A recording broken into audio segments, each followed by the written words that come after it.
Kanye's newest victim, wife, Bianca Censori, isn't what you would call a rebound. She's a cloning experiment because let's be real, this isn't just a type situation. This is Kim 2.0, factory reset, updated firmware included. You ever seen those AI generated "what if Kim was Italian" images? Yeah, that's Bianca's whole vibe now. Before Kanye, normal, stylish, architect. After Kanye, latex bodysuits, questionable hairstyles, and paparazzi shots that look like they were directed by Kanye himself.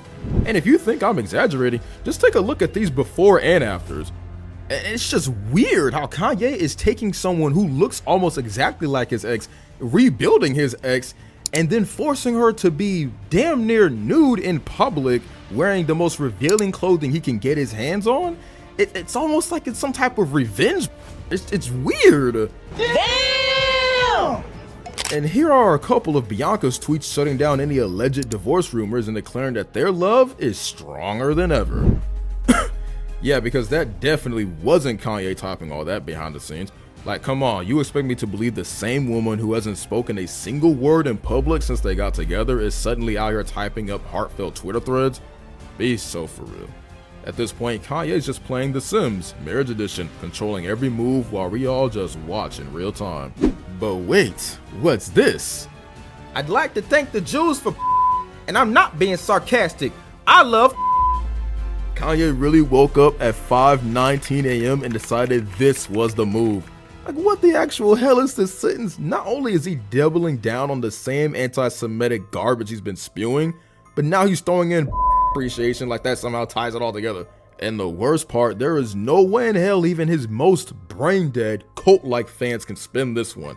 And trust me, I've been a fan of this man for over a decade. I can't get behind him anymore. Because really, what's the defense here? He's misunderstood? He's just being provocative? Nah, this is not some abstract performance art. This is just straight up insanity. The man has zero filter, zero accountability, and somehow keeps finding new ways to make his downfall even more spectacular. At this point, there's no redemption arc left. No genius misunderstood artist narrative. No, he's off his meds excuse. This is just pure, unfiltered stupidity on full display for the world to see. I wish I had the relationship with my dad that Puff has with his kids. Kanye West, a 47-year-old grown man with kids of his own, just willingly posted this, like he's completely unaware of literally everything going on around him. Diddy, the same dude currently facing human trafficking and abuse allegations, the same guy whose name keeps popping up in some of the most disturbing industry rumors, including that infamous Justin Bieber clip. He's been a big supporter of mine. My album's coming out, and you know, we got the crew going around now. You in New York City, and we got the Dirty Money crew, and we wanted to make you an official member of the Dirty Money crew. Are you serious? There you go. That is Justin that Bieber. Swag. Is it your swag? And then you got to do the swag walk too. Okay. I got to show you the swag walk. You show me the swag walk. And Scooter, Scoop, Manager. That's the guy Kanye wishes he had a father-son bond with? Like, bro, this is not the tweet to send. This is not the hill to die on. And if we're being real, given how things are unfolding, Kanye and Diddy might just have all the time in the world to discuss their favorite brands of baby oil behind bars. Fingers crossed. So, Adin Ross, professional cloud chaser and part-time punching bag of the internet, finally gets the chance to talk to Kanye West, which, let's be real, was probably the biggest moment of his career. And Kanye, being Kanye, starts the convo by demanding that Adin call him sir. Now, Adin, desperate to stay on Ye's good side, plays along and calls him sir, not once, but 4 times. And what happens next? Kanye flips the switch immediately, gets offended, and blocks him, accusing Adin of being condescending for saying sir too much. You told him to say it! This man set up his own loyalty test, watched Adin pass with flying colors, and then still failed him for trying too hard. What's happening to me? I am also being promoted to co-manager. We will be co-managers together. Jim Halpert, welcome. Thank you. Adin then went on to imply that Drake's music is better than Kanye's, and all I'm gonna say is, Drake ain't never dropped a college dropout, late registration, graduation level trilogy, but sure, if your butthurt ego says so. Like, let's be real, Kanye might be batshit crazy now, but at his peak, he was untouchable. Meanwhile, Drake's entire career was built on making safe, algorithm-friendly music for bottle service sections and Instagram captions. The man's got hits, but let's not act like he's ever delivered an era that defined a generation the way Kanye did. And I'm gonna take a moment here to actually talk about the fact that Kanye is chronically bipolar. Like, the man is mentally ill in the most literal way. What? And not to mention, he was drugged by his dentist with nitrous oxide, which leads to permanent brain damage.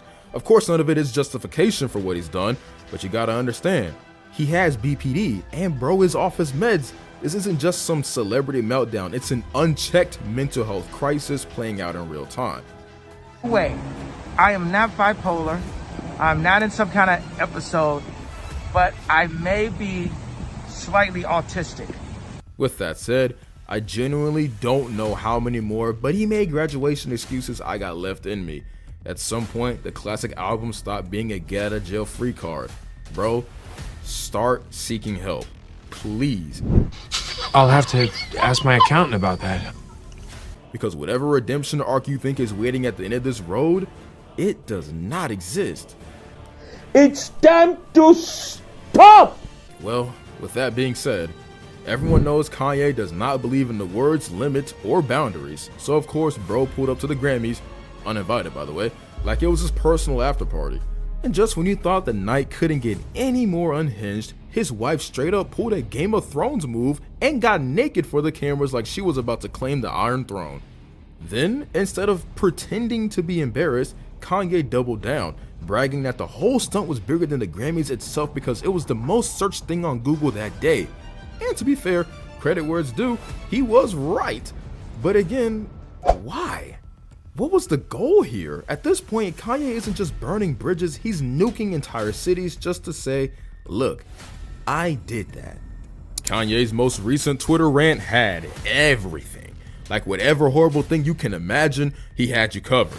Racism, check. Pro-Nazi standing? Of course. Supporting a literal pedophile? Yep, he went there too. Fat shaming? Naturally. And the etc.? Oh, that's where the fun really starts. This wasn't just a meltdown, this was a world tour of insanity, a speed run of getting banned off every platform possible. 1 second he's out here low-key defending Nazis again, the next he's doubling down on his Diddy praise, despite everyone knowing about the horrific allegations piling against that man. And right when you think he might show 1 ounce of self-awareness, he pivots to fat-shaming people like it's 2010. He can't keep getting away with it! I mean, it's just out of pocket. What is the goal here? He actually forced notable names like Tyler the Creator and Travis Scott to unfollow him after his latest insane rants.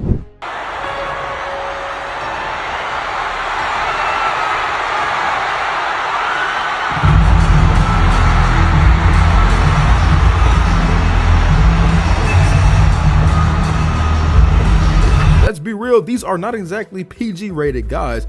They've been around controversy, seen the wildest shit, and even they went, yeah, I'm out. But the real shocker, Frank Ocean.